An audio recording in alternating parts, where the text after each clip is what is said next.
પ્રણામ. ગિરનાર તીર્થના શ્રી નેમિનાથ પ્રભુની પ્રતિમા તેમના જન્મ પહેલા જ દેવો દ્વારા પૂજાવા લાગી હતી. પણ આ પ્રતિમા કોણે અને કેવી રીતે બનાવી, ચાલો આજે એ જોઈએ.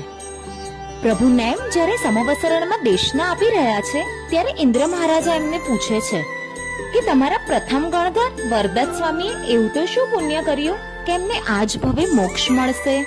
ત્યારે પ્રભુ નેમ કહે છે કે જ્યારે વરદત્ત સ્વામીનો જીવ એમની ગત 24માં સાગર તીર્થંકરને પૂછે છે કે મને મોક્ષ ક્યારે મળશે, ત્યારે સાગર તીર્થંકર કહે છે કે આવતી 24ના 22મા તીર્થંકર નેમિનાથ પ્રભુના સાનિધ્યમાં તને મોક્ષ મળશે. આ સાંભળીને એટલા બધા ખુશ થઈ જાય છે કે એ જ સમયે દીક્ષા લઈ લે છે. દીક્ષા અને સંયમ જીવન એટલું ઉત્કૃષ્ટ પાડે છે કે 5મા દેવલોકમાં બ્રહ્મદેવ બને છે. બ્રહ્મદેવ બન્યા પછી એમને જ્ઞાન થાય છે કે પ્રભુ નેમના સાનિધ્યમાં જ મને મોક્ષ મળવાનો છે.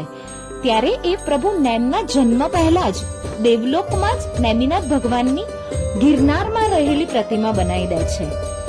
આ પ્રતિમા લાખો વર્ષો સુધી દેવલોકમાં દેવો દ્વારા પૂજાય છે. ગિરનારમાં પ્રતિષ્ઠિત આ નેમિનાથ ભગવાનની પ્રતિમા ધરતી પર કેવી રીતે આવી એ આપણે નેક્સ્ટ પાર્ટમાં જોઈશું.